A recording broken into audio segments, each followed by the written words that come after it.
Hello, I'm Kaya Daniels, and this is my video presentation for my capstone project on small businesses. So about 1.5 years ago, I came up with my plan for this capstone project, which basically consisted of me brainstorming a few questions I had about small businesses and how they differ from large businesses. I then researched all of the answers to my questions, and I went out into my community to learn some more about some small business owners in our area. I've learned so much from this process, and I am incredibly excited to share it with you through this presentation, as well as my podcast series I created from my interview footage. So, for some context, I'll tell you a little bit about myself and why I wanted to pursue this project. As most of you viewers may know, I'm an artist. I will be heading off to college in fall of this year to pursue a major in marketing, where I hope to learn some valuable business skills to hopefully own my own business centered around the arts. Due to the rise of social media along with the pandemic, I've become increasingly aware of small businesses in the area, as well as some in my own family. I have seen how hard these business owners work to provide for their families and for their communities, and I am extremely inspired by what they do. I feel as though our generation is naturally inclined to have a little bit of an entrepreneur in them, especially due to the rise of social media and marketing yourselves through that. Also, the desire to work for ourselves versus working for a company or an organization. I wanted to provide you with some business skills and some advice in case you are interested in owning your own business in the future. I also find it very important to raise awareness for small businesses and to emphasize their need for support, especially due to large corporations such as Amazon taking the lead over the years. As shown in this slide, you will be learning about the differences between small businesses and big businesses, why and how you should support them, what goes into owning one, and you will even get to learn a little bit more about business owners in our area through listening to my podcast. So what is a small business exactly? I would define a small business as a local shop, store, or service started by someone within a community. They offer personalized, handmade products unique to the business itself, and they typically make less money, have fewer employees, and have fewer locations. However, in Wikipedia's words, small businesses are privately owned corporations, partnerships, or sole proprietorships, which have fewer employees and or less annual revenue than a regular sized business or corporation. An example of a small business would be some of the small businesses showcased in my podcast, such as Gas and Art and Frame and Aprende Spanish Immersion. Whereas a large business or corporation would be a business like Target, McDonald's, or Amazon. So what are some differences between small businesses and big businesses? In general, small businesses have customized service and care as compared to an almost one-size-fits-all mentality of a big business. However, this means that small businesses are typically more expensive than larger ones.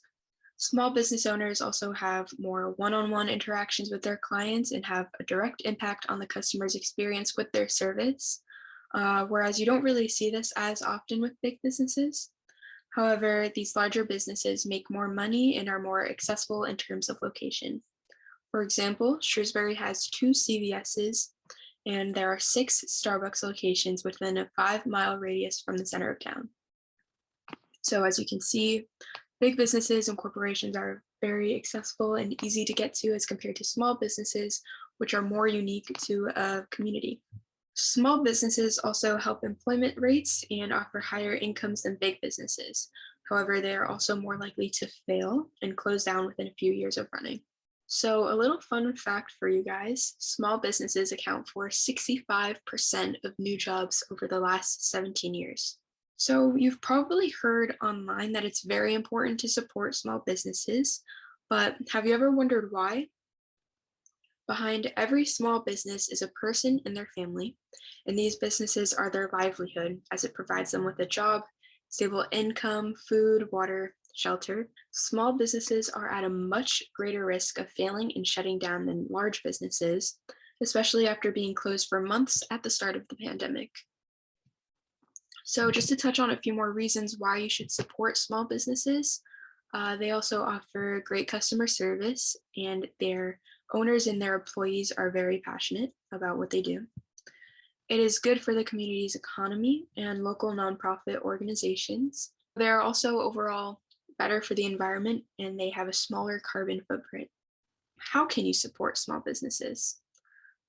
This is pretty easy. You don't always have to buy from them to show your support. You can also do this by following them on social media, liking, commenting, sharing their content so that it is shown to more people.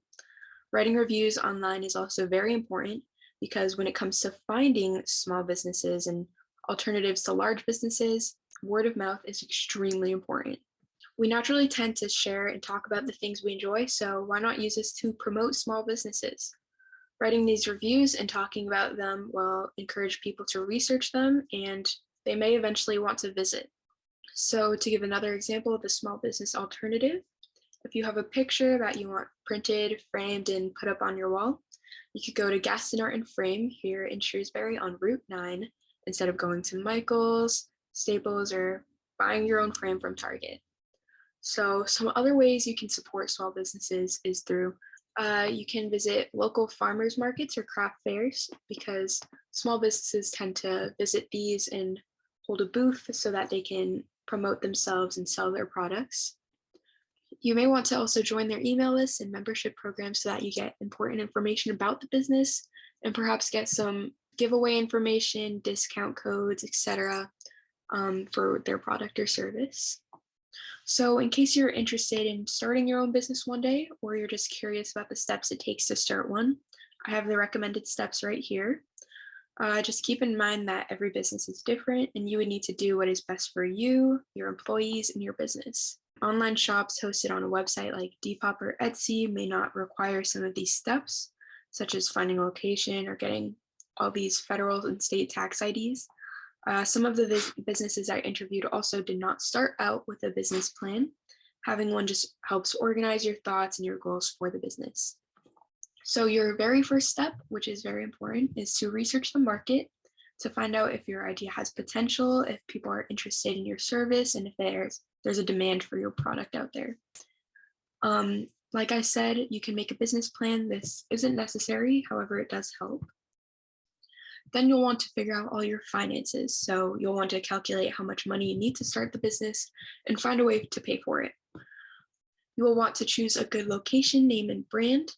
This has a huge impact on the way people perceive your business, and location is also very important because you want to make sure you have a lot of people that want to get to your business. You want to make sure it's accessible for them, that it's in a nice location that's popular for tourists to visit. Then you would want to register your business, get an LLC for your business, and make it legal.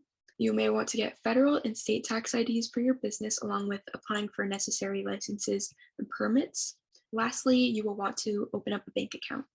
So during my interview, I asked some of these mentors for pieces of advice that they thought was very important for you guys to know. Be excited about what you're doing and make sure you have enough money to get started.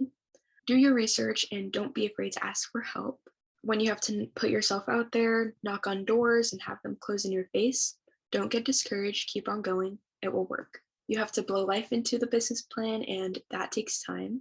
If you do it with your whole heart, with an honest intention, it will come back to you and it won't feel like work. Have you seen an increase in the amount of businesses being started due to like social media? Yeah, definitely. I feel like being on Instagram, I'm seeing so many other accounts who have started like also in 2020. So on Etsy, it says like shop started in 2020, and I feel like so many have started like due to COVID and social media. So I think that's super cool. Yeah, and it's like kind of like easier to reach out to people too, like from all over the world. Is there any advice that you would want to give people starting their own business or like thinking of starting their own business? I feel like my biggest piece of advice would be to do your research and don't be afraid to ask for help. Because when I first started, I would like sit down every day with like my notebook and I would go through so many YouTube videos and take notes on like what they were saying about Etsy. And there's just like so much stuff on the internet. So like just don't be afraid to, ask for help because there's so many people who have also started businesses and they became so successful and they can help all of us become successful too. So I think COVID was awful and it still is. However, I do feel that it pushed me to create new ways to teach new options, new alternative, new emails. And I feel like I've seen a lot of people just saying things from their heart because it was so hard that if you see like emails from business owners, they're all coming from a heart. They're not business, which I feel is amazing because here in this country, we're so like business, like, oh, if it's a business, people don't really talk about their feelings, and I think that was really important. So in case you're interested in checking out my full podcast series, there's a QR code. You can scan it right here. Otherwise, thank you for watching. There is a QR code for my Works Cited page if you are interested in looking into the sources I used for my research.